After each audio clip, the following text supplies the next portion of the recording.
Ever wondered how your phone knows your face, or how ChatGPT understands your words? It's not magic, it's something eerily similar to how your own brain thinks, inside a neural network. Today we're diving into the mind of an artificial brain, a neural network. We'll look at how it sees, learns, and thinks.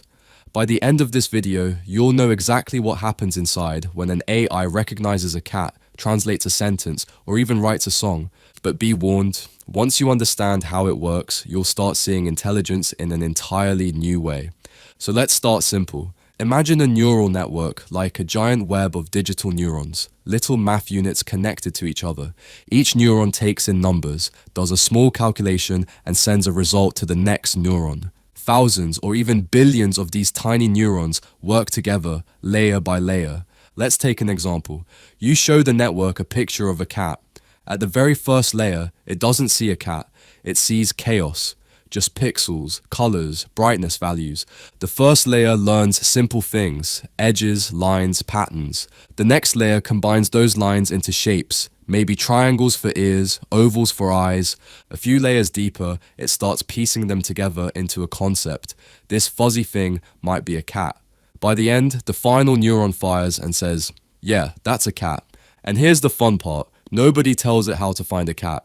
It figures it out by looking at thousands of cat photos and learning patterns that separate cats from everything else.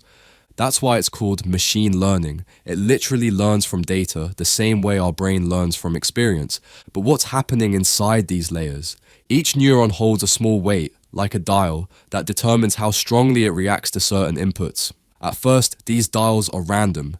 Then during training, the network makes predictions, checks how wrong it was, and tweaks those dials slightly. This feedback loop happens millions of times until it becomes really good at guessing right. That process is called backpropagation, and it's basically the AI version of trial and error.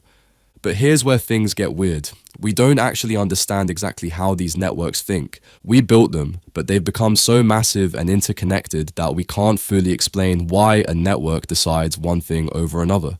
It's like having a genius in your basement who can solve any problem, but you have no idea how. This black box problem is one of the biggest challenges in AI today. Scientists can see what the network does, but not how it reasons. To tackle this, researchers have started visualizing neural networks, literally mapping what each neuron is reacting to. Some neurons respond to dog faces, others to textures, others to words like happy or danger. Think of it as peeking into the mind of a machine, seeing its thoughts as abstract patterns of numbers and colors. And then there's something fascinating. Emergent behavior. When networks become large enough, like GPT or image generators, they start developing abilities no one explicitly programmed. They understand context, humor, emotion, even creativity. It's like a child suddenly writing poetry after learning the alphabet. That's not in the code. It emerges from complexity. But it's not all smooth sailing. Neural networks are only as good as the data they learn from. Feed them biased or messy data, and they'll mirror that bias back. Feed them clear, diverse, high-quality data, and they start acting a little more human. Here's the mind-blowing part. Inside your brain, neurons fire electrical signals through connections called synapses. Inside a neural network, data flows through connections called weights. Both systems learn by strengthening useful connections and weakening useless ones. In a very real sense, we've built digital brains, tiny simulations of how we ourselves learn, think, and perceive. And that raises a huge question. If machines can now simulate thought, at what point does imitation become intelligence? So next time you talk to an AI, remember, beneath that friendly interface is a massive web of numbers constantly adjusting, guessing, and refining itself. It doesn't just follow instructions, it learns patterns in ways that eerily mirror your own neurons. Neural networks don't dream, but they do think, just not the way we do. Subscribe for more such videos and click on bell icon to get updated.